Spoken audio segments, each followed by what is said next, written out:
It is August 1st, 2022. This is a video for a Cummins Onan diesel generator.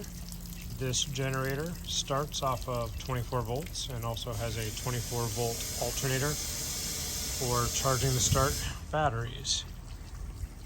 Generator has extremely low hours, 154. It's in excellent condition. Came out of a boat that had a large salon and upper bridge deck fire. Nothing in the engine room or bottom part of the vessel was affected. This is being removed, as well as engines and drivetrain in salvage to recover some of the loss.